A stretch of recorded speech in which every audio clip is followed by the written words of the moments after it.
Sky Howdy, and welcome back to another episode of World Bigfoot Radio. Welcome back, everybody, and howdy to all the new viewers out there. We once again have the amazing MK Davis with us. Lucky enough to have him. Welcome back to the show, MK. Well, glad to be here. Before we get going here too far, a couple reminders. Hit that like button. Make sure you're subscribed. Share the show with any of your friends that you think might like it, or any groups on social media platforms. That really helps a lot. And keep in mind that most of the revenue for this channel is actually coming from viewer funding. And if you'll hit that PayPal link, then you will get your name on the associate producer list at the beginning of the show, so everybody else can know that you actually care that much about this show, that you're helping bring it to them, the ones who watch for free and don't do anything to fund the show. I love you all, everybody that watches the show, especially those that leave comments. Those really help. And so with that, let's get back to MK. Now, the last time we had him on the show, between now and then, between part 2 and part 3 of the Lovelock Chronicles, and yes, this is the final part of the Lovelock Chronicles, MK is having some health issues here for a few weeks. And I'm happy to report that you guys all know, I had it on my community tab, that he was ailing. Everybody pray for him, and everybody prayed mightily. And I think that pretty much worked. So glad that we could help with that in whatever way we did there, MK. Well, I sure appreciate the prayers and the kind thoughts. It was pretty touch and go there for a little bit, but I seem to be on the mend. Right, as long as you're still getting better, because I know I didn't really tell you that I had put out a prayer call for you, and then I called you the next day and I went, how are you feeling? I put out a prayer call for you last night. And you went, well, I've been feeling pretty good since last night, you know. Amazing, isn't it? Yeah, it's kind of mysterious how that works. It's strange timing there. But anyway, we're all just really happy to have you back, and make sure that you're still around and can go on more expeditions and enthrall everyone with the amazing stuff that you're finding all the time, being the actual Indiana Jones who gets there before the cover-up artists get there. Oh boy, is that a useful skill. I wish I had that one. Indiana Jones is, I don't know, maybe he's just overrated. I don't know. Yeah. Kind of what I'm starting to think, because it seems like, you found a lot more weird stuff than he's managed to in his Hollywood career. Well, I mean, he's older than I am, and he's jumping around and from car to car and jumping off trains and stuff. That's part of the reason why he didn't get more stuff found, because he's so busy fighting the evil Nazi that he didn't have time to do that much actual archaeology or investigation. He was busy fighting bad guys all the time. Well, I mean, there's seems to be good and bad everywhere you go. It's there for you if you want to try it. Yeah. And my point is that you don't have to get into slugfest with villains every 2 minutes in order to get anything done, which may be why you got more done than him, because you were just in the background creeping around going, yeah, I already found that. Holy Grail, yeah, I found that a couple years ago. It's over here.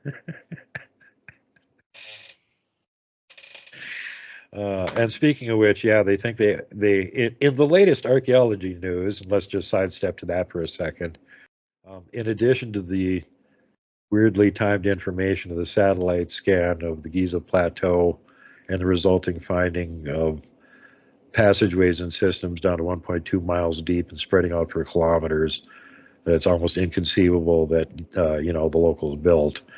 They've also now just released that they think they know exactly where the Ark of the Covenant is. So it's like an Indiana Jones movie is happening in real time here. Really weird stuff happening right back to back. This man Ron Wyatt, I don't know if you've ever heard of him. He's passed away. Yep. But he claimed that he found the Ark of the Covenant down below the Golgotha, where Jesus was executed, and that it was in a rock cutout, where somebody had just chiseled it out made a room in there, and he said that it was the Ark of the Covenant was in there, and the spear. What do they call that? The spear of Spear of divinity, Destiny. spear of destiny, right? And then they had something to do with Goliath. Hmm. Something of Goliath was in there. And that's quite the treasure trove when you got that many artifacts in one place at one time. Right, right. You know, I don't. He didn't bring them out, so I don't know. I mean, seeing's believing. The Ark of the Covenant, you know, it's considered to be kind of dangerous. That's what they say. Extremely. That's why he said he didn't try and do anything with it or remove it. He took a goo sample off it, and the only reason he did that is because he said there was 4 angels there that told him he couldn't touch it or remove it. And here It, you can have a goo sample to take with you, and here's exactly what you should do with that to make sure it works when you test it. But no, you can't touch it or remove it, because like they'll fry you. he said So, he said that the Ark of the Covenant was down below a crack in the rock. right Uh, below where Jesus was crucified. but they say, you know, when he had the big at his moment of death, the an earthquake hit and the sky turned dark, and his blood ran down into it, cracked the rock all the way down. That earthquake did, and his blood ran down that crack and spilled onto the top of the Ark of the Covenant. And And that's what he says. yeah, And you know, I would have liked to have seen it, you know, but I don't. I'm not doubting him, but you know, as a human being, you know, you'd like to see it with your own eyes, you know. right. Well, not if it means you're going to get barbecued by 4 angels. No. Then he was allowed to take samples, don't forget. And like he said, all he had was a Kodak film container and a pop top off of a bottle, or I mean a He tin can that he he straightened it he out. He said he had scraped no some of the goo idea off. what was in there. He said he was No. just walking by the place, just walking, Yeah. and all of a sudden he turns around and points straight at that rock and says, "That's Jeremiah's grotto." And something filled him full of spirit, and he didn't even know why he said it. He goes, "Right there is Jeremiah's grotto," and he got permission to dig and started digging right there where something in the spiritual world and the realm told him where. Yeah. Uh, you know, that's what I really like about watching some of his stuff is that he he's not 100% science. No. He's partially spiritual. But the sample of the goo that was on the outside of the container that he took and brought back with him, which he scraped off with a can, flip top, off a can, he straightened that out and used it for a little scraper, and then he put a bunch of the goo in his little Kodak container and put the top back on it. And apparently the angels there told him you need to soak that in water for 72 hours and agitate it for about 72 hours. And The so blood cells came back to life. and it came back to life, which is absolutely freaking impossible, but yet it did, and started, dividing white blood cells and the whole thing again. So they got the DNA example from it then, because it's live blood cells. You can check the DNA on it, and unlike normal humans that have 46 chromosomes, 23 from your mother and 23 from your father, this individual had 24, 23 from his mom and 1 from dad. That's chilling. That's And something. what brings this to light is that there recently was released a CIA report that the CIA had actually investigated this, and they think it's legit. What do you think? Probably legit. That's what I think. There may be some things that, you know, some deductions that he had that might not be completely 100% correct, but the actual what all he did and how he found, I think all of that's probably true. Yep. And Lord, what do you do? Just leave it in there? Well, like the angels told him that nobody's going to be able to touch it or move it until the appointed time. So probably the best idea, just leave it there until whenever that happens to The be. angel Because tells as me soon as that you try it's and not touch it, worth you're going to five get minutes, man. barbecued. Even one angel can kick, 20,000 people's butts, and you got 4 of them stationed there protecting it. He I'd did. leave it alone. He didn't even take a picture. Mm. But he did get that blood sample. That's the first time I ever seen a grown man cry. When he was given a little speech about it, and he started remembering the blood of the Savior going through that crack and it just overwhelmed him. Yeah, that's a pretty stark and horrible image. This is a man who did all this on his own dime. He went back to the States and he works for a while, makes pretty good money. He's an anesthesiologist. Mm-hmm. And as soon as he would get a few bucks ahead, he would back to the Middle East. And he found where the Exodus took place, where they crossed the Dead Sea, and even got pictures of chariot wheels on the bottom. That if you get that kind of evidence, I feel like that should be enough to say it's solved. Yeah. But see, he's not an academic, so that's what makes all the difference. It didn't carry that weight. Yeah. And the academics are all tightly controlled as to what they're allowed to investigate and release. So that stops anything from getting out. And the ark, he wasn't the one who found this ark. It's up on Ararat, the mountains of Ararat. It wasn't on Ararat, the actual mountain of Ararat, but it was in the region. And it looked like a boat.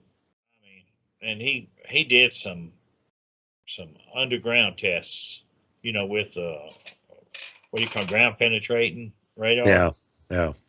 And he found beams and stuff were all underground, intact.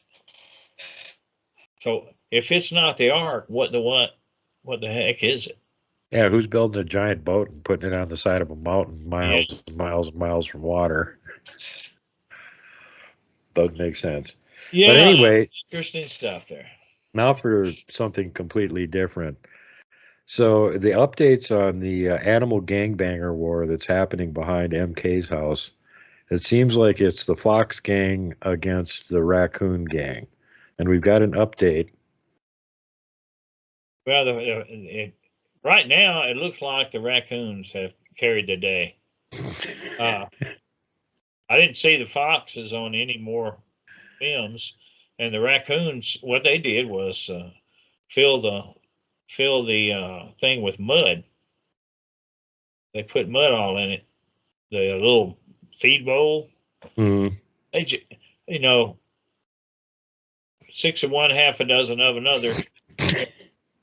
First, the fox comes by and fills it full of unmentionables, and then the raccoons come by and they flip it over where he couldn't do that, and then they come back by and it's upright and holding water, and so they just fill it full of mud. I got pictures of that. I should have sent them to you. Yeah, send them along. We'll show everybody while you're talking, telling this part. So it does seem like the raccoons are sort of getting the upper hand, but your dog's taking the fallout from all of this. Yeah, I didn't see anything of the foxes. The last few going on about a week. So they may have just decided to let it be. They may have actually chased the drive-by shitter out of town now, so you don't have to see him anymore. The raccoon gang chased his butt out. Oh God! They formed their little clubs and gangs and stuff, just like people. It's just funny to think about it, though. Foxes and raccoons having a turf war. Oh God. So anyway, yeah, what we're going to cover today is the tail end of all the awesome evidence that MK has collected from over there at Lovelock Cave, and yay, these 8 visits to it. And then we're going to digress from there to creepy pictures that have been sent to both of us over the last few months, and that we're not even really sure what the hell these things are. So you guys get to help us with that, and we'll be showing those to you later on in the show. But for right now, let's get back to Lovelock. What do you want to cover first on this one? Well, the giants that have a history of being in the Lovelock area, not necessarily the same ones that were burned alive in the cave, but there was several more incidents, and one of them is described in a newspaper article from, I think, back in the 50s, where this big giant that had been absolutely had a reign of terror, and he was taking Paiute warriors and just grabbing them by the ankle and beating them against the rocks and stuff. Good Lord. And they set up an ambush. It was 300 warriors, and they were in that area, that drainage area from Lake Tahoe to Pyramid Lake, and it's a kind of a canyon, and a river goes through there. They call it the Truckee River. Still there to this day. And they ambushed him and shot him, and I don't know how many times they hit him, but around 300 probably. And he made it a half mile before he fell. And he had rabbits on one shoulder and fish on another shoulder on ropes. And they took that, and then they proceeded to cover him with river stone. You know, the smooth rocks off the river bottom. Right. And they couldn't bury him, but they could cover him over. So they just did that. And every year thereafter, the people would come down there once a year and have a little ceremony, and they would pile more rocks on. This was in the belief that his spirit could possibly escape from there, and they didn't want that to happen. So over time, they built this mound, and there's a photograph that was published in a newspaper, and I want to say that that it was 2 very good researchers that made me aware of all of this, and I want to mention their names. And Mike Rambo is one, and Micah Ewers. I hope I said it right. And I want to thank them for their kindness and allowing me to use this. It's pretty good research, and they were still going to try to find that place themselves. You know, with still there as far as they know. And then Mike got sidetracked with his daughter. His daughter's very sick and very much in need of prayers. She's a little small girl. So the last time that anybody verifiably saw it was a newspaper article back in the 1950s, and they took a picture of it, and you can see it in that newspaper article. It's still basically shaped like a person laying there, but greatly expanded. The rocks are heaped up pretty high on them. I don't think that the Indians would have just met there every year and expanded those stones for no good reason. Not for just a story. They knew that it was under there was the remains of a giant. You never could tell when a giant's going to turn undead and just burst back up out of the grave. So it's good precaution to just bury him deeper. The fear that he was so terrifying them, you know, and that's just one. Imagine what it was like to have a bunch of them, you know. Well, if it takes 300 arrows to wipe out one of them, imagine what kind of ammunition you'd have to fight several. Right, that's what I'm talking about. The whole entire war that they had, where they burned them alive in the cave, was you can't think of it on human terms, because they weren't fighting a regular human. They were fighting somebody that was, you know, extraordinarily large and strong, and more than one of them. Mm-hmm.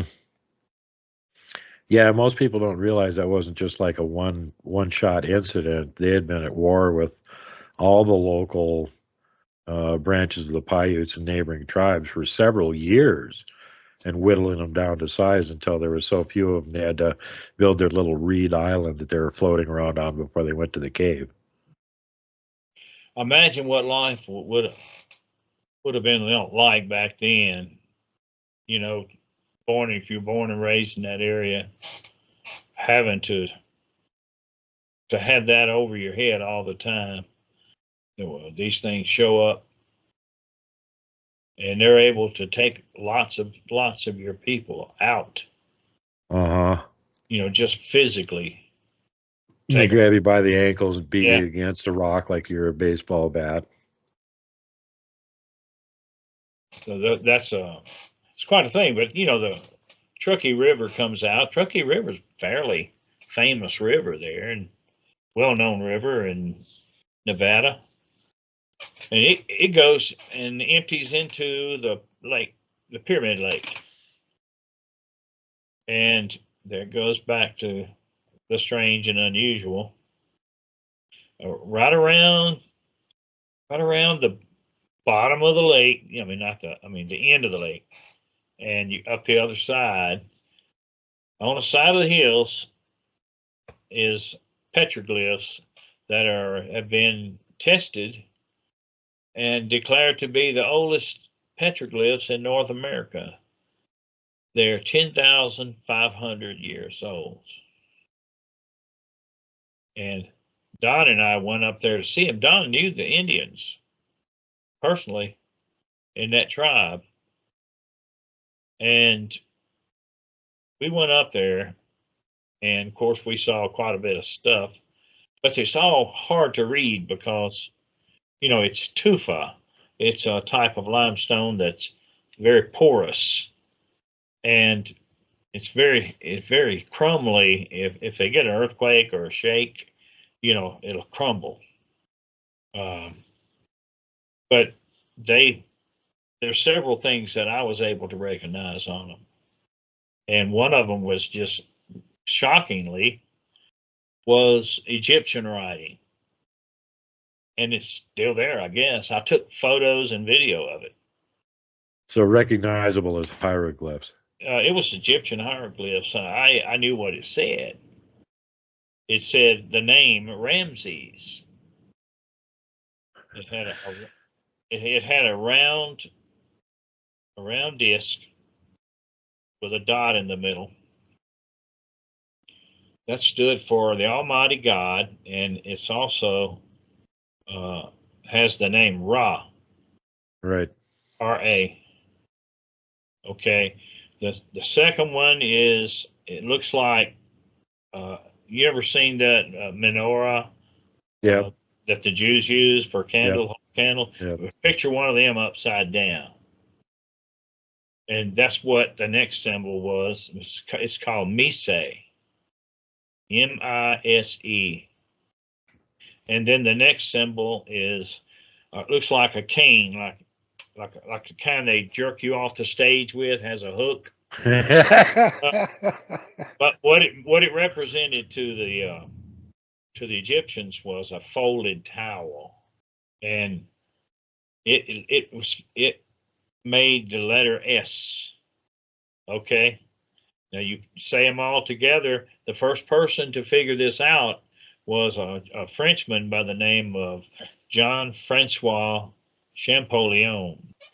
John Francois Champollion, when he figured out what that said, he comes running into his brother's office and he says, I've done it. I have cracked the code. And then he passed out. Now, he had been up day and night for like a couple of weeks.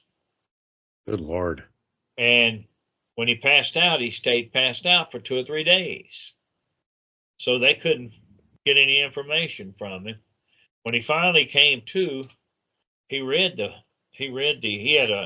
in an etching, like you rub a pencil across something and you get the etching on it.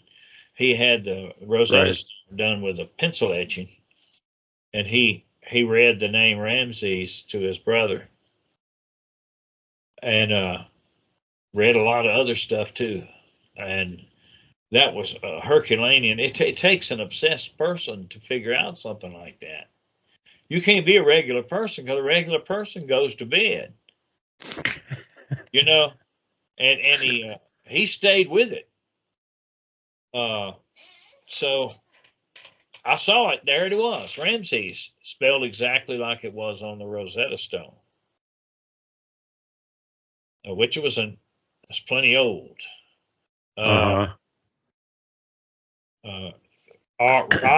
Ra, the symbol with the dot, Ra, and then the upside down, like a menorah, Mise, Ramise, and then the folded tile, S, Rameses. Yep.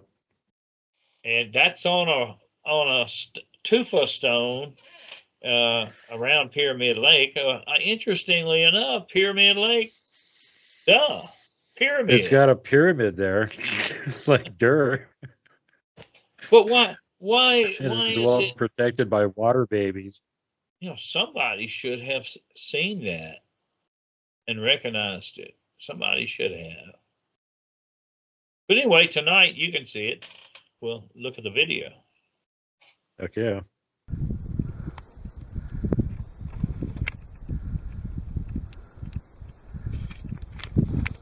What are you trying to do? I took a picture. Yeah, but I thought maybe you was trying to scare me. I didn't mean to, but it did. It worked.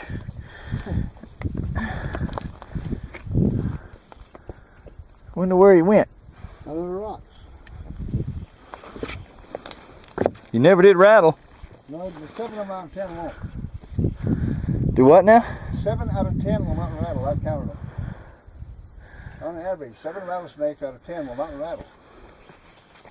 They're the ones I kill. Here's some more right here. It's broken off. That's all carved stuff, though. That's pretty neat. Yeah.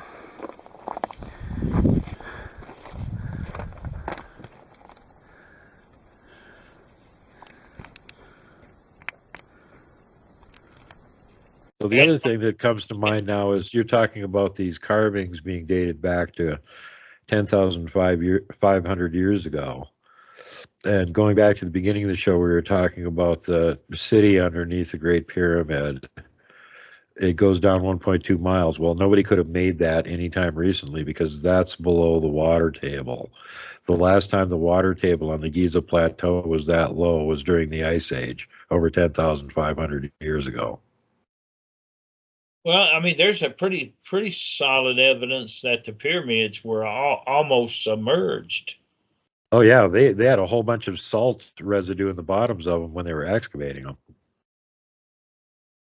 So they were their age is no one really knows, but they know they're very ancient. Extremely ancient. The Sphinx as well. Yeah. So what does that mean? Why have they tried so hard to convince people that they're not that old? What's the purpose? I don't know why. Yeah. The truth. Well, the pseudoscience of Egypt struggle. claims that the pseudoscience of Egyptology wants to make it seem like those currently resident there were the ones that actually built this stuff in the dim past and not just people that came in and re-inhabited it. That's one of the main reasons. People find it. They just move in and see it, and they just take it over, strip off what they need. Half of that really fine marble casing is over there in Cairo. They built buildings and stuff out of it. Yeah, those outer casings. Yeah, the whole outside of it used to be white and smooth. A lot of those casing stones are just gone. The top of it's gone too. Somebody made off with that. They don't really know that it's got a capstone. They figure because everything comes to a point, but Right. they assume that it was, for some reason, that it was gold, and there's no where did they get that from? Yeah. Unless it's a giant, like, energy generating machine, and it has to have that gold, gold. You know how good gold is for not corroding and carrying electromagnetic energy and stuff. But there's other things they cap pyramids with. Sure. So I don't know. And if it's just a big building, they should have just capped it with stone, right? Right, you would think. Uh-huh. That was, the stone would have been just Jim Dandy. And we know it's not a tomb because there's never been any remains of mummies or, sarcophagi found in any of the three great pyramids. And well, what I fear is that the academics who have, promoted these notions for years and years that have been wrong, in error, are going to be replaced by a new age type of person who is also doing that. They're doing it in a different way and everything, but they're still just kind of leading this way or that way, not really knowing. Hard, need somebody that knows how to use the scientific process, collect hard data, and when he gets it, believe it. How many times have people noticed that the stone enclosure around the Sphinx had water weathering? Uh-huh. It's not, people have known about water weathering for thousands of years. Yeah, it's amazing none of the Egyptologists noticed that, but it took a geologist, Robert Schoch, to show up and go, that's obviously water weathering. Well, then he had to pay a price. Yeah. They punished him. So that's what I'm talking about. So you get a new age person. Well, he's talking about, hey, this means this, and that means that, and this means this, and then next thing you know, you're full of bogus meanings all over again. Gather data, gather hard data. We're lucky enough to be able to fairly accurately read hieroglyphs. Make sure of the hieroglyphs.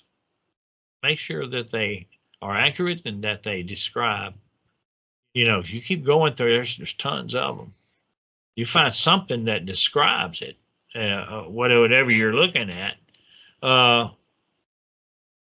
Legend has it they had developed the superpower of irrigation predominantly that was pretty much keeping them ahead of all the neighbors. Without the Nile River, and the Nile, the Nile was like the ultimate, most important thing for them. It came out of, there's two Niles up the river, White Nile, Blue Nile.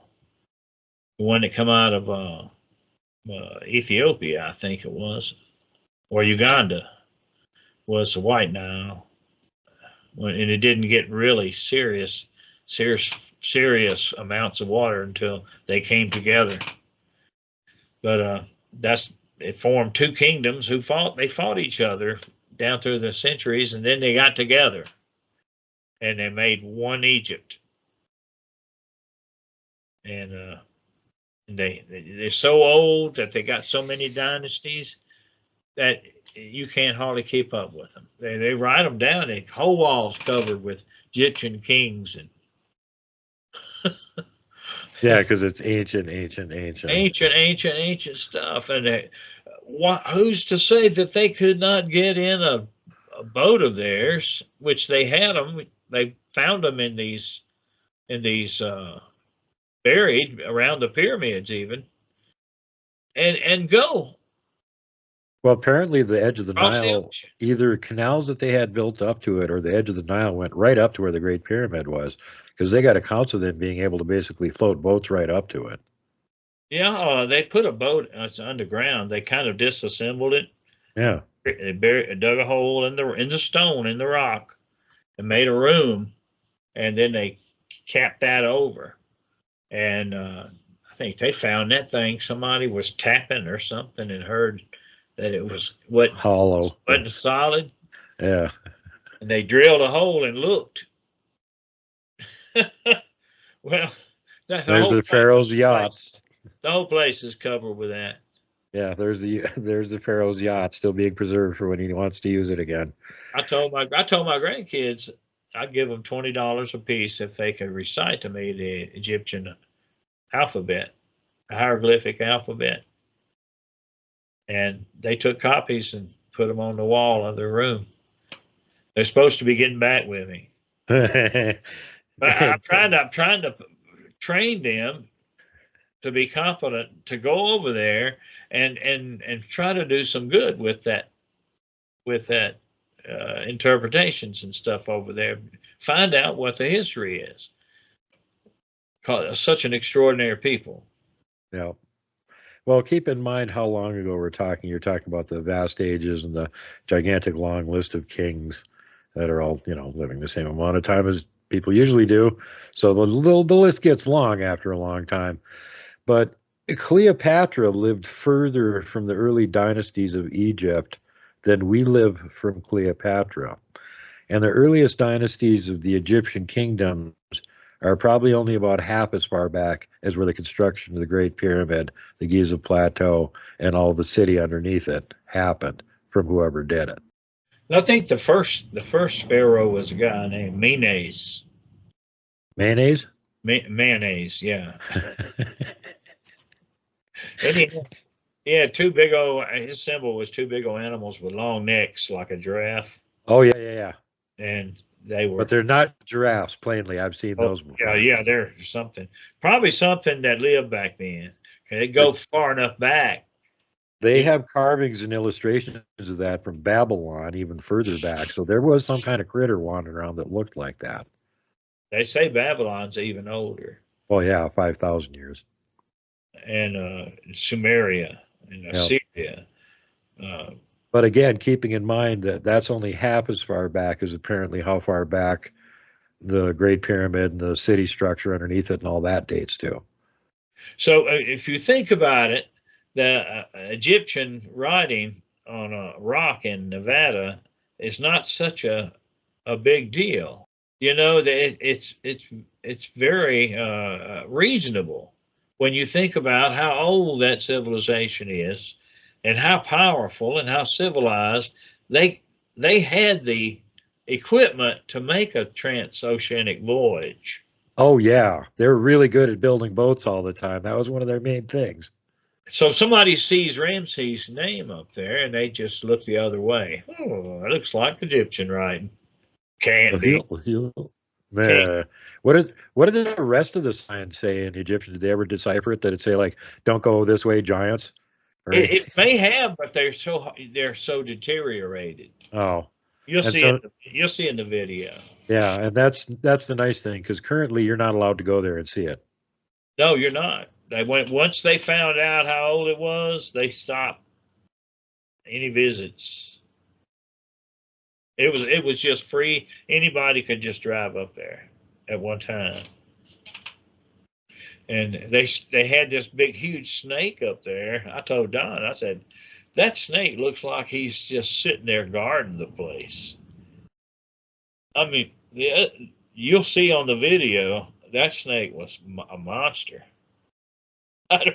It's a bull snake, but it's a different breed of bull snake. It's only found right there. Oh, God. It's not found anywhere else. Well, that's a little peculiar. Kind of mysterious, actually. It is. So that's when you start thinking about the spiritual aspects of things.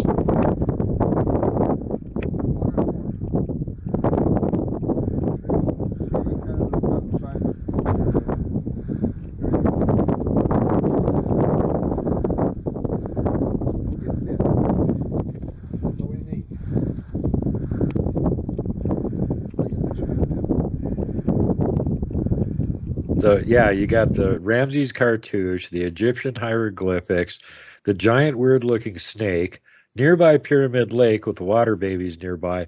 Nope, keep going, folks. Nothing to see here. Moving along. Nope. And matter of fact, we'll throw you in jail if you try. Yeah. Don't you dare try and come out here and debunk everything that we keep lying about. We'll put you in jail. No real science. No real archaeology. Knock it off. We'll put you in jail. So the other thing that shouldn't be is so long after the giants were killed, we shouldn't still be able to find giant-like tracks by Lovelock Cave. Well, you would think. You would hope. And yet you've been there 8 times, and out of the 8 times, 3 times you guys have found track lines there. There's been fresh tracks. Some of them fresher than others. The picture that I sent you this time, I didn't take this picture, but someone else did, and it crossed a sand dune, and you can see that it's got sharp edges around the track, which if it don't take very long for the wind to blow Drift that them in. Yeah, Yep. to dull them out. Yeah. So this was a pretty fresh set of tracks. It was a trackway. It wasn't just tracks. It was a long line of tracks that disappeared. So what is it doing there? What? How is such a thing? And you see the length of the stripe. Oh yeah. Does not look like a human could have made those. No, and it's hard to walk in sand. Exactly. You have all kind of distorted steps. If I can find it, I'll show a picture where Blayne Tyler found Bigfoot walking up a sand dune in this gravel pit up in Ontario where he was at, and he walked up next to where it was, and you can see where his itty bitty little human tracks are going up, and you could see these colossal indentations where something much bigger than him walked up and was taking about 1 step for every 3 he was taking. Yeah, well, what happens when someone sees a track like that? Dog is visiting me. See you later. See you later. Well, there was a cameo. What was your dog's name? Rocky. Rocky, special cameo by Rocky. Yeah. You see a track like that, trackway. Most people would just look at it and go, or scratch their head, but they wouldn't give it the thinking that it deserved. Just imagine, reason it out. Those tracks across that sandbar. Very recently, something huge made them. Try and walk across that sandbar uphill at an angle like that, and see how well you do. Yeah, exactly. It wouldn't be very easy. Wow. Yeah, that is. Something's around there making them. Yep. Is it a giant? Are there Bigfoot around there? Either one's possible, but after 3 of these track lines, whatever it is has feet much bigger than humans and a step that's much longer than a human's. So there's something big still running around out there. If you were a Paiute and you brought that information back, to the tribal council or the chief or whatever, and you said, y'all gonna hate to hear this, but I just found fresh giant tracks. And they're going to say, no, we didn't really want to hear that. Yeah. Are you sure? Then he'll show them the picture and they'll be like, oh, get the firewood. I thought we got them all. Go get more firewood. Yeah. It's got a history of it. Good Lord. There's still. Luckily, if they ever get uppity again, we got this new thing on our side called napalm that we can use on them this time. I want to talk a little bit about those pictures that I sent you too. they have a picture there of the head, and that's supposed to be the head of a giant. Let me tell you the history behind it. Lovelock Cave, when it was being excavated, and you could say by the Smithsonian, but it really didn't really have much of an anthropology department. And I think the young man that was doing the dig was name was Darrington, was only 19 years old. Right. And Llewellyn Loud, they met each other in California, and he was training to go on a missionary trip. He put his missionary trip off to go do that, and he was not untrained as well, you know. So they took some time off. They were tired. They had taken a lot of stuff out of the cave, and when they took their hiatus, the townspeople came out there, and they started digging, and they dug up a huge mummy, and they cut the head off the mummy. They didn't tell anybody they did this, but it's in the newspaper. Okay, they did this in sometime in 1912, something like that, 1913. I don't know the exact date, but the newspaper comes out in 1922 with a picture of the head of that giant. You know, one of those wonderful things that's not supposed to happen. Yeah. Somebody let it get out, you know, that they cut the head off. They decided to cut the head off before they boiled the rest of it.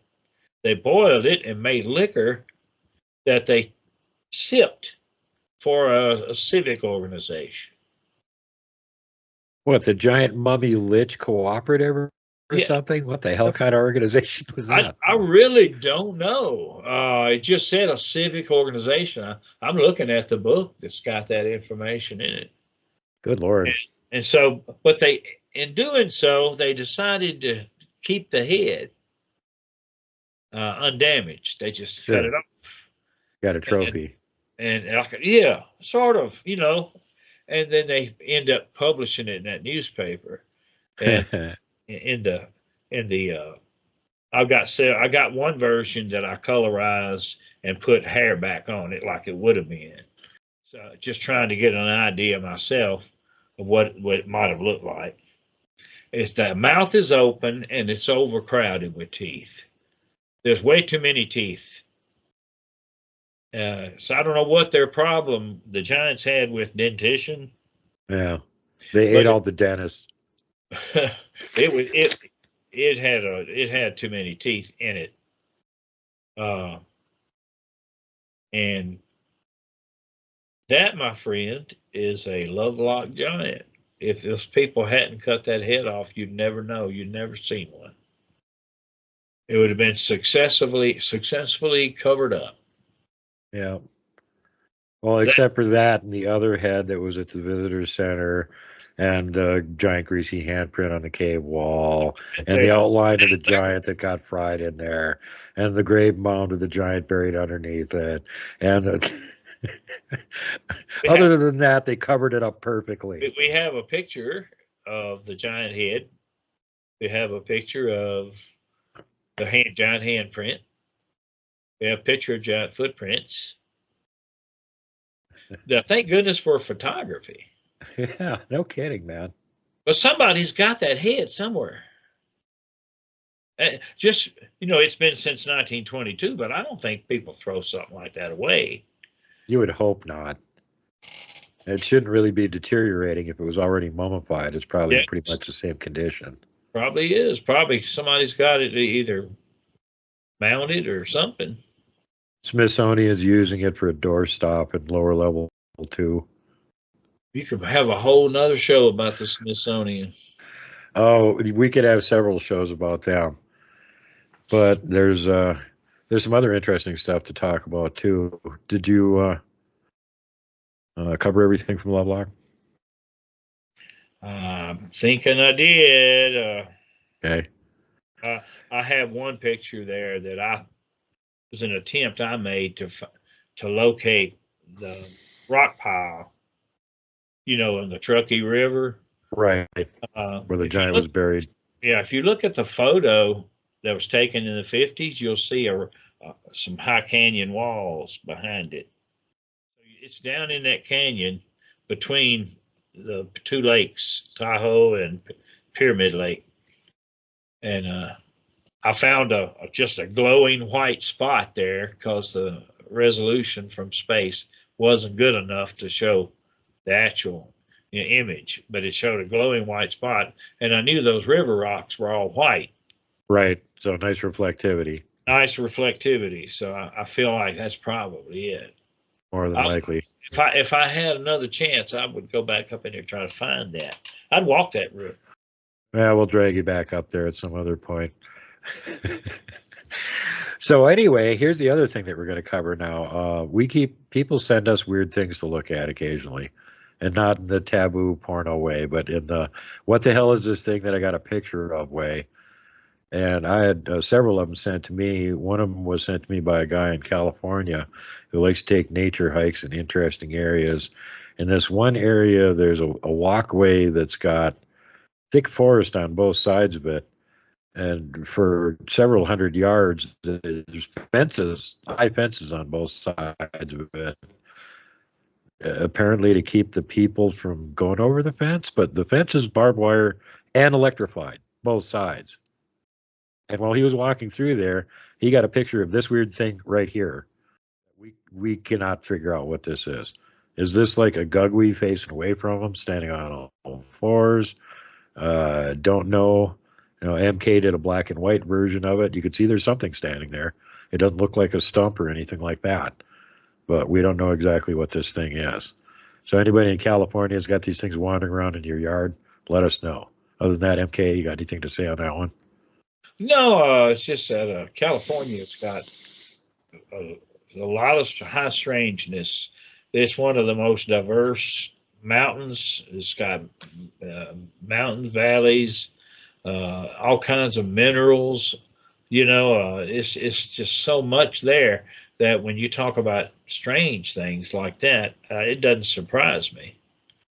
Apparently, somebody seems to know there's something there when you got these tall fences, electrified barbed wire fences up.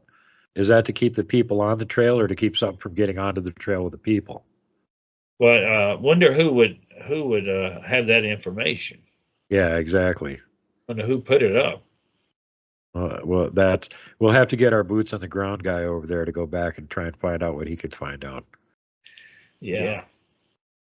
Because he's quite disturbed by it too. He doesn't live that far away from there, and where he lives, he's on a little lake, and he has Bigfoot activity where he lives, and they don't scare him. He knows they're there, and he kind of expects that there'd be activity around. He find track occasionally, but this other place that he was hiking through, that really freaked him out because peculiar to start with, and then you've got the weird critter on the other side of the electrified barbed wire fence. You're like, okay, what exactly are you trying to keep away from getting onto this trail, But switching away from California now, the other thing that came up, and I've actually posted this on my community tab, is a really strange game cam picture. And when I showed this to Kelly Shaw from Rocky Mountain Sasquatch a few days ago, he got all excited about it too, and it's so much so that he did a short video, which we're going to check out here in a second.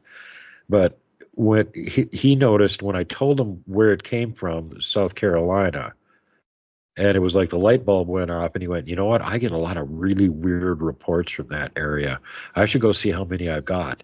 And then he got back to me and said, dude, I've got enough reports to do like a half an hour just from the Carolinas. And it's not all Bigfoot. There's all kinds of weird cryptid sightings and UFOs and all kinds of stuff. So let's check out Kelly's report.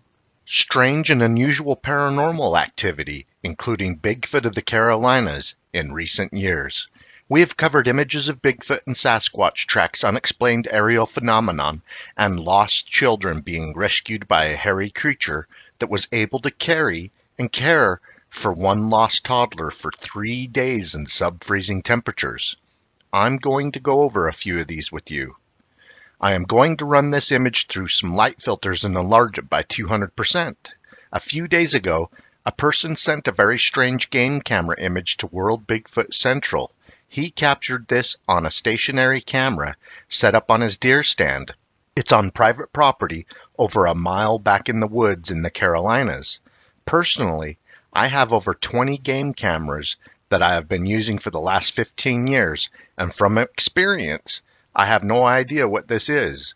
It appears like it may be a humanoid subject from the waist up. Is it some kind of spiritual entity, extraterrestrial, or something else? Something that is very interesting is the whitish orb sitting in the upper chest, just below the throat of the subject, if you will.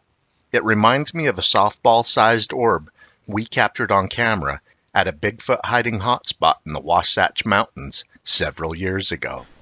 You know, I'm not saying that this isn't something natural, but it is definitely weird. Okay, so you saw the stuff before that the camera captured before these orbs that are moving around. You got to see a deer and its eye shine. A deer's eye is about the size of a boulder. You know, when you're a kid and you played marbles and the ones they call boulder. The deer's eyeball, in my opinion, is about the size of one of those boulders. This is like 5 times as big.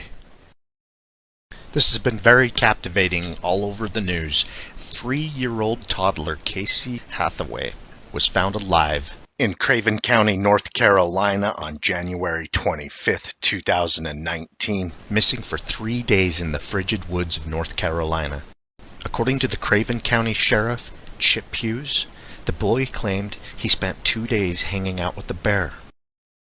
The 3 days this boy was missing have been the coldest days in North Carolina since 2012. So cold, lake and pond surfaces have been freezing over. During the worst part of winter and the coldest winter in North Carolina since 2012, shouldn't this bear be hibernating? Some say that it may have been a Bigfoot that cared for this boy and kept him from freezing to death until he could be rescued. Many stories of Bigfoot coming to the aid of missing children. RMSO. Hi, my partner took this photo from the Klingman's Dome parking area. Look in the top right corner and zoom in. He took the picture March this year. We hike all over that area all the time. RMSO asks, I enlarged that section of the photo to 400%. What does your friend think it is? Energy? Lightning? Clouds? Or something else? I do know that Klingman's Dome attracts a lot of lightning strikes because of its elevation and geology. Pretty cool, whatever it may be. Anthony continues, we think it's a UAP. That's our only guess. There wasn't any lightning happening while we were there. I took the following photo a few seconds before my friend took the first one. I was panned a little to the left. It looks like my photo may have captured whatever that object is coming into the view. Middle far edge of the photo on the right side. What do you think it is? RMSO responds, I enlarged that section of your photo to 400%. Don't know what that is. Don't know what your friend's is. I would have to call it a UAP, unexplained aerial phenomenon, because there is something there and I have no idea what to blame it on. So it's a UAP to me. Klingman's Dome is located in both Sevier County, Tennessee, and Swain County, North Carolina. Both of these counties on both sides of the border have a history of Bigfoot sightings and reports. So this UAP, UFO, or whatever you want to call it, is of particular interest to our team. A purported Sasquatch was filmed at the Klingman's Dome in North Carolina several years ago. In January 2020, a couple reported a huge Bigfoot to the BFRO on the North Carolina side of the border. They saw it near Little Tennessee River and turned around to get a better look. They saw it again, observing them from the side of the road. The husband got out of the car to get a better look and stated it was 8 to 9 feet tall, covered in long black hair, and was massive. His wife yelled at him to get back into the car, then turned her Jeep around and sped off. On the Tennessee side of the border, there were 2 Bigfoot sightings on 2 consecutive nights reported to the BFRO in August of 2008 near Pigeon Forge. One of the sightings reported that the creature came within 5 feet of the witness's car. They described it as around 6 to 7 feet tall, bipedal ape-like. However, most of the features were eerily human, broad, muscular, and covered in thick, dark brown hair. North Carolina Bigfoot-like cryptid Captured on game cam, purported to be Dogman. North Carolina game camera image, purported Dogman. Could it be Bigfoot, skunk ape, or something entirely different?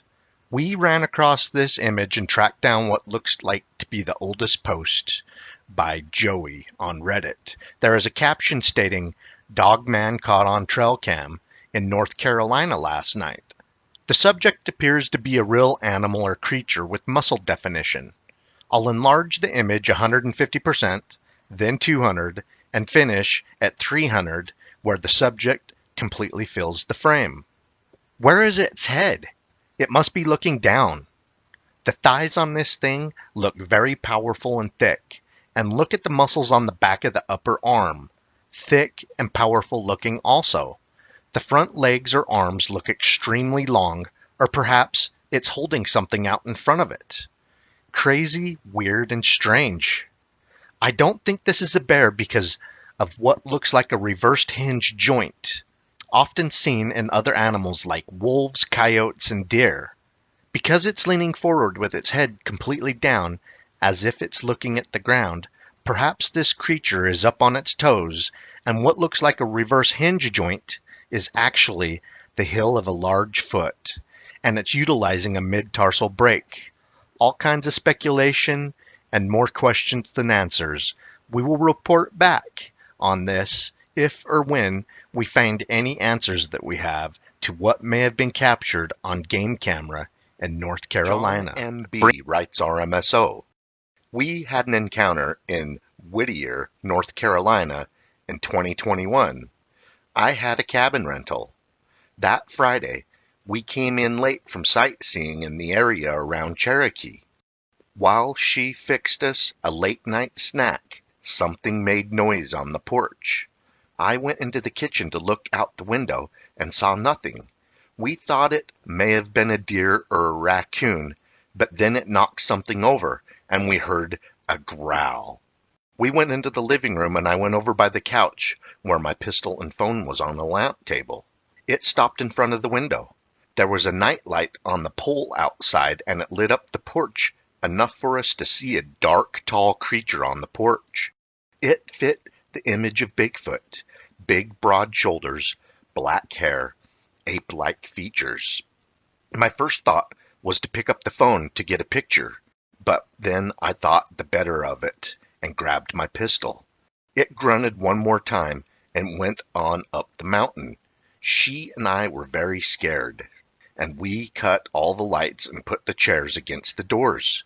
We were awake all night and left at daylight. I looked around on the porch. A huge flower pot was knocked over. I didn't see any footprints on or near the porch, but many leaves had fallen during the night. I never want to see one that close again. It was within 3 feet of the window. I am 6 feet tall, and it was at least 8 feet tall. Very scary experience. Cody D writes RMSO.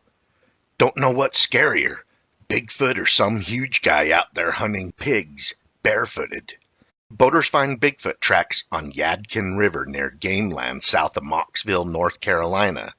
Cody writes and says, randomly ran across one of your blog articles and it reminded me of my strange encounter.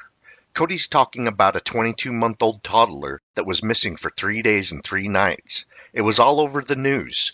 During the last week of January in 2019, Casey Hathaway was found alive and in good health after 3 days missing in sub-freezing temperatures, some of the coldest nights in North Carolina since 2012.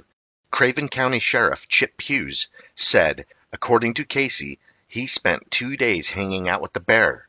Many people, including me, think North Carolina Sasquatch cared for this lost boy until searchers came along to rescue him. Cody D continues, a few years back in the foothills of North Carolina, we ran across some tracks. It was 50 degrees that morning, and these were found on a small bank on the river that was miles from the nearest boat ramp, also miles from the nearest homes. There was also a smaller set of tracks that seemed to be on its tiptoes.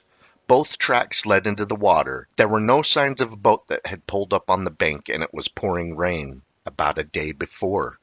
My buddy said I don't know what's scarier, Bigfoot or some huge guy out here hunting pigs barefooted. It's worth noting, I'm 6'2", 240 pounds with a size 12 boot. I took my boot off and pressed hard into the sand, and you can see whatever it was much bigger and heavier than me. Crazy. Also, have heard wood on wood knocks, and lots of random trees falling while we were hunting over the years. Weird stuff. I can assure you, though, this is not something we did as a joke or a prank. We were taking some hunting gear down to the river to be picked up by a boat, as opposed to walking it out, and that's how we stumbled across them. Strange stuff. RMSO responds, do you happen to have any more photos? I see a partial track ahead of the one you were documenting. Even if they aren't as nice, it would be good to see more than one of the trackway. What part of North Carolina, and what was the name of the river? Cody continues, I can check, but don't believe so. I pulled those pictures from my Instagram post like 4 or 5 years ago when it happened. The only tracks we saw headed right into the water. I only posted that one track because it was the most definitive as far as outline. The foothills and the Yadkin River out near the game land south of Mocksville. They say Black Panthers don't exist in North Carolina either, but I saw one of them with my own eyes about 10 years ago while leaving hunting in the evening on the side of the road. What I don't get with the whole Bigfoot thing, though, is how no one can see them to get them on trail camera. But the footprints we saw just don't make sense for someone to be out there on a cold morning barefoot and being that large. Could happen, I guess. Just not normal at all. RMSO continues. The creature has been captured on game camera several times. Less often than the rare handheld camera video or photo, many researchers, including our team, believe the reason is the creature can see the infrared trigger beam and then avoids the areas they are in. Cody responds, well, I imagine if they can smell and are almost as smart as us, they can hear and smell and see us coming and know if we have set one up. Trust me, I was a non-believer, but ever since I saw that track, it's made me question things, especially the sounds I've heard out there. RMSO continues. Using trail cameras for over 12 years, they give off a lot of scent themselves. You can smell the plastic, electronics, and batteries especially when they are new. And the Sasquatch more than likely have a nose as good as a bear or a bloodhound, and so they may avoid them from the smell alone. Cody responds, that doesn't surprise me one bit, and kind of what I've thought. I know if I'm 240 pounds, whatever it was is a lot damn bigger than me based on how deep that print was compared to mine. Definitely wouldn't want to cross paths with one without my gun. It also seemed like they were running from us because the tracks was fresh, like we pushed them across the river. And all the places I've hunted, I've never heard the wood on wood knock though. Almost like they were trying to scare us off or something. So there's Kelly's part of it. Yeah. And he told me after the fact when he put this together that he had 3 more Bigfoot reports that he had completely forgotten about that he could have included in it. So the game cam picture that really set him off, I got that from, I don't have permission to use their name, but it's someone that lives here in Montana, and they were in South Carolina when they got this picture. So they sent it to me going, hey, Duke, maybe do you know what this thing is? And I have no idea. Can I share this with somebody else? And they went, sure. Who you sharing it with? MK Davis. Okay. So I sent it to MK, and he also took a look at it. And we both took a look at it several times. And, well, what's your analysis? Sometimes I just don't know. Sometimes, right at first, we had no idea. We were thinking, like, is that some kind of coyote? Is that some kind of a deer? What the hell is it? It doesn't match up with any known wildlife that we could think of. And then I had found out that there had been reports of this local cryptid over there called a knot deer. And it seems to be only in that area that they get reports of this thing. So, you're thinking, well, this is just some local folklore, or it's a creepypasta story that got out of hand or something. And then you get a picture like this, and you go, that's what they're describing. That's exactly what they're describing. I was telling my son about the knot deer, and, he just kind of chuckled, and he said, Dad, you didn't hear about that deer in Delta National that's been a deer with no eyes that's been attacking everybody. Oh, good God. I said, no. He goes, I have no idea. He got me on it. It was just a little joke he made up. No idea. Yeah. Yeah. Well, anyways, the not deer, I was totally unaware there was such a thing. But when you brought it up to me, I had this picture that a game warden had actually taken, and the game warden seemed to think it was a chupacabra, because it's a legendary, cryptid. Right. It didn't look quite normal. So I'd been calling it chupacabra, but when you enlightened me there on the not deer, that's when I started to kind of look at it maybe a little differently. Well, we had two pictures now to look at. You got the one game cam picture that the game warden sent you, and we've got the other one that I had sent to me earlier. Yeah, that was the one where it's trying to reach up. Yeah, and they look like they're the same damn critter, and they're from the same area, which is even creepier. I don't know. I don't know. It just seems, Yeah, the one where it looks like it's reaching up. I'll show you that picture again. This thing doesn't even look like it's got its joints in the wrong place, right places on its The joints seem to be bending the opposite way, or very distorted looking. It looks like you couldn't walk that way. Yeah, so unless anybody over in that neck of the woods knows what kind of a local weird critter that is, that maybe it's something really rare that we just don't know about. But yeah, neither one of us can ID this thing. And now we got two pictures to look at, because after MK was looking at the one I sent him, he's like, that looks like that other picture that game warden sent me. From the same area, pretty much. No idea. My son got me on that. So the other one that MK thought I was referencing there a second ago, that one got sent to me by my friend Sean, who lives in Florida. His relatives that live in South Carolina got that picture on their game cam.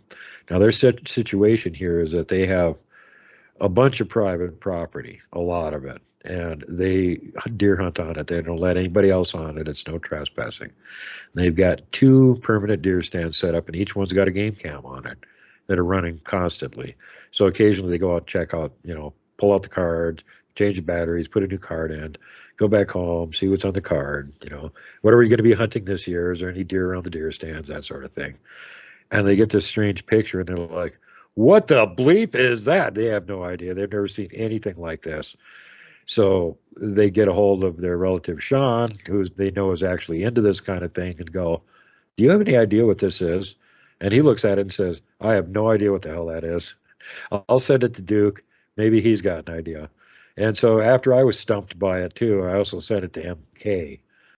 And we ruled out things you would, maybe it's just lens flare, or maybe it's this or that, or, it's a spider lowering down in front of the lens. Nope, all that's ruled out. Well, there's no shortage of mysteries, and there's no shortage of amongst the animal kingdom, cryptids. Cryptids meaning it's not something that's been proven to exist. Right. But people see them. Well, as the audience saw it earlier during Kelly's clip, I mean, this thing looks like a damn alien, and like it's coming up out of the ground or something, like it's semi-transparent. It's got a glowing spot in the middle of its chest.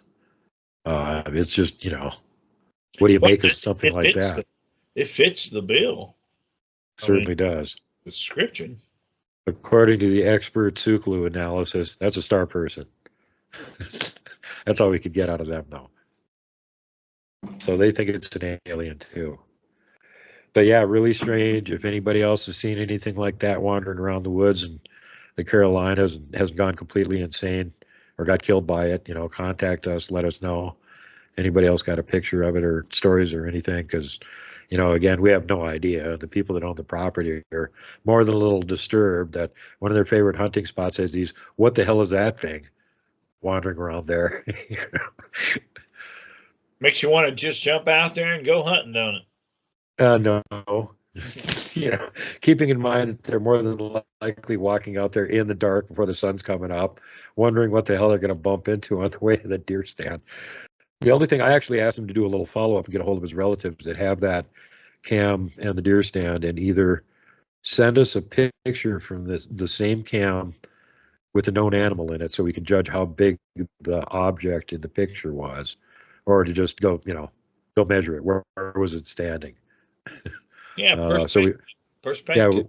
Get a good idea on how far away the object was from the camera and how tall approximately it was. So we'll be working on that. They're trying to get them to cough up a picture, so we'll have something to compare it to.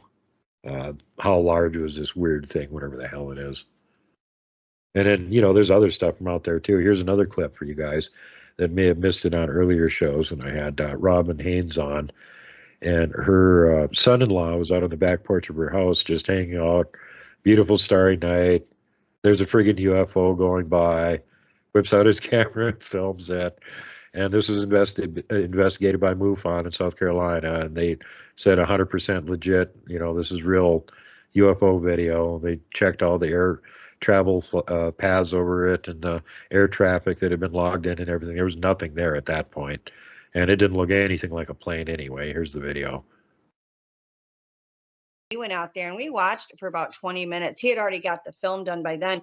And it was a saucer shaped with multicolored lights all around it. But then there was a second one. And that one, to me, in my opinion, it looked almost like a sphere shaped because it was all solid red dots and it wasn't too far behind that one. And so he took the video, which turned out pretty good, and then he took stills of it, and they're just fantastic. And so he sent it into MUFON.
So as you can see, obviously not an airplane, plus more than one object. One littler one was trailing the big one.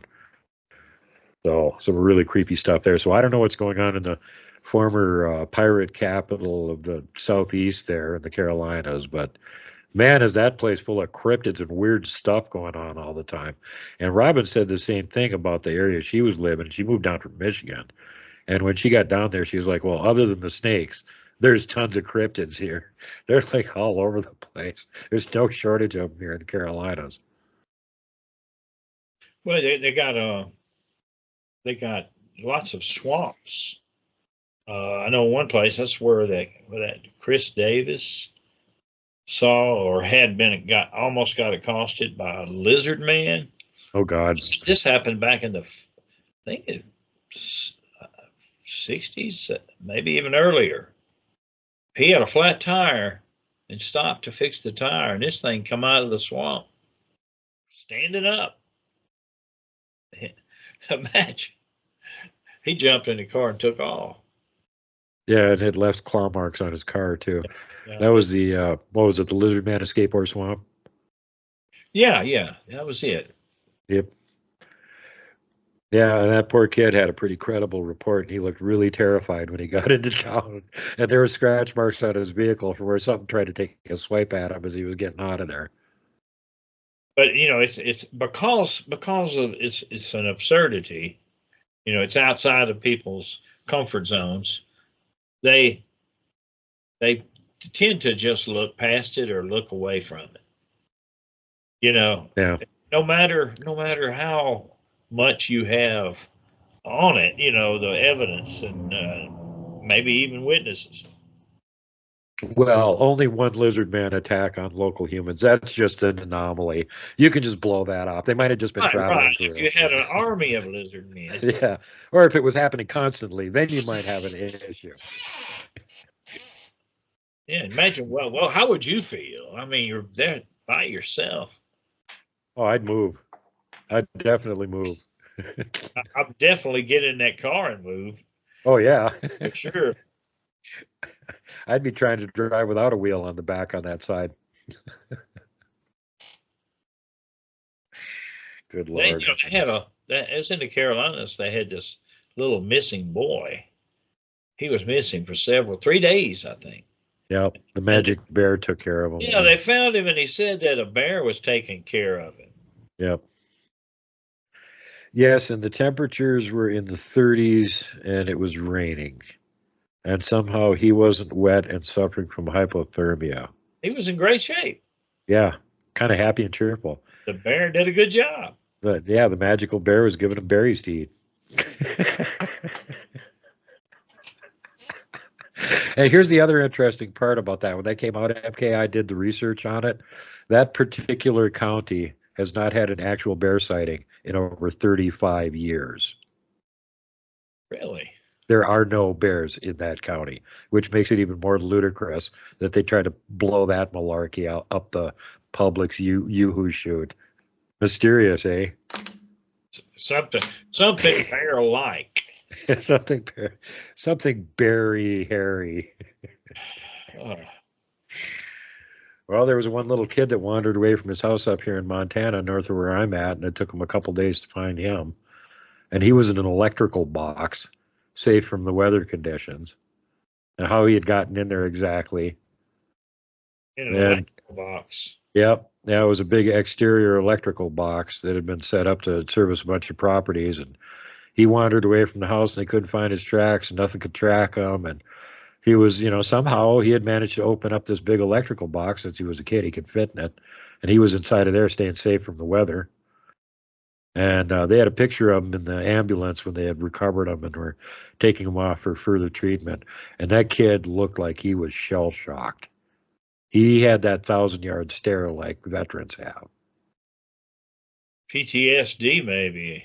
Yeah, like if he had just been wandering around, this is winter in Montana. If he had been wandering around for 2 days, he would have been dead.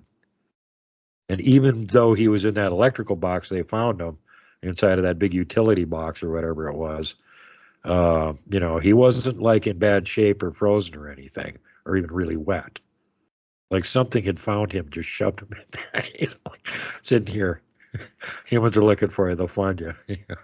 Well, that goes back to the strange part, the strangeness of a Bigfoot sighting, or it almost always seems to have, or very commonly seems to have, some sort of a high strangeness attached to it, a spiritual, side. You can find your hard data, your scientific stuff, trackway or whatever, hair sample, but then these other things happen that you can't really get it and show anybody. You just it's weird. The intangible or the experiential. Yeah. And there's the defining and the thread that ties all of it together between all the In Search Of episodes so far. All the areas that we've been to with MK are areas of high strangeness. I've had equipment malfunctions and things like that are kind of unexplainable. Oh yeah. I had a brand new video camera, and the little door, you open up and you got your little viewfinder there. Yeah. It just went out. And when I left the area, it started back working, and it's been working ever since. I got it right here. There it is. Yeah.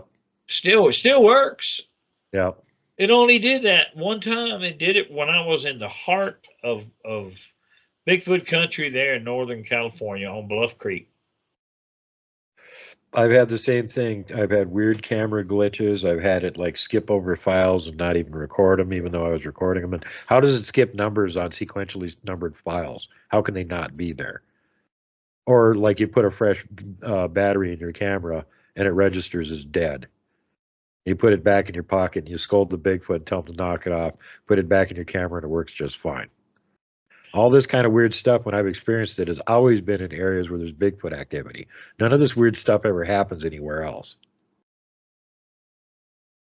Well, there again, we may not be getting any understanding of the high strangeness in the near future, but I think that they've made some pretty good progress understanding the other stuff.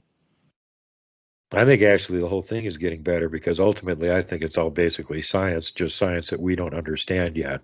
And as our grasp on science and quantum physics and all that gets better and better, there's more and more things that we can understand that are happening. Okay, here's how you can explain that with our grasp on science. Well, maybe it has something to do with what do they call that? Pineal gland? Yeah. The third eye, Yeah. one that you can sense things with that are outside your other senses. Yeah. Maybe it's something that can be manipulated. Oh, sure. If you want to keep people from being psychic, you can do that. Seeing the Sumerian, reliefs, the pine cone. They'll be adjusting that. Yeah. That's supposed to represent the pineal gland. Yeah, the pine cone that they're holding is actually supposed to be the pineal gland. You are correct. Because the pineal gland looks like a pine cone. A pine cone, yeah. And that's also your third eye. That's right in your forehead. That's where the pineal gland is. And if you want to keep people from being able to use that ability with the third eye and have like psychic ability with it, essentially, it's really simple. You just put fluoride in their water system and it calcifies it. Well,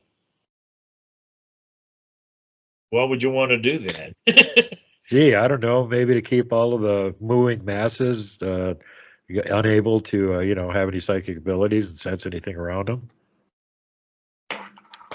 Bummer. And of course, all the elites would know better. They would be drinking that icky fluoride-laden tap water, so they could have their powers. We have fluoride in our water here. Yeah. The people, they tried it one time and took it back out. Good. They said it just didn't feel like that anybody wanted it. And it's bad for you, and it causes brain tumors, and the negatives outweighed the positives. By a long shot. Never should have been approved in the first place. Causes cancer, yeah. So anyway, go Maha. Stop that now. And that's my only pseudo, somewhat political message in this episode. Just like, let's get the fluoride out of the water. It does nothing good, and it does lots and lots of damage. And right here in Missoula that I live in, we get our water from underneath the bottom of the valley, Glacial Lake Missoula, and it has no fluoride in it. We have to put in chlorine to keep the pipes from gunking up with green slime, but there's no fluoride in it. Right. Chlorine will, if you let your water set for a few minutes, it'll effervesce and come out. Yep. It'll go back. So that's not an issue. The fluoride that won't come out that causes brain cancer and subservient, pacifistic behavior, they like that. I've read some things on that. Yeah, those. You want people to just not to give you any trouble. Oh yeah. Just poke some fluoride down their throat. That's interestingly something that they were employing at the concentration schlocks in Germany in the mid-1940s. And everybody that was in there was getting fed fluoride. Keeps them nice and docile. potential plotting and planning for this summer. We got several people planning on showing up. And, yeah, in addition to there being lots of Bigfoot here, we know where there's megaliths and nobody else has actually documented yet. So I'm going to have to just drag MK over there. But meanwhile, we're going to let you folks go. We're running a little bit long here, and MK's tired, and I'm exhausted. And I just had gangbangers come by and threaten me earlier today, so I had to fill out a police report, turn them in. FAFO. So anyway, MK, take care of yourself. Thanks for being on the show. Everybody, thank you very much for tuning in, checking out the show. Don't forget to hit that like button if you can help the show continue. The PayPal live link is in the comments. And don't forget, whatever you do not hug the Wookiees. So make sure that you're kind to everyone. Safety first, last, and always. Pay it forward. Don't be mean to people if you don't have to be. Don't flip off the mountain giant. Don't poke Dogman with a stick. Don't punt the puck, would you? And for God's sake, whatever you do not hug the Wookiee.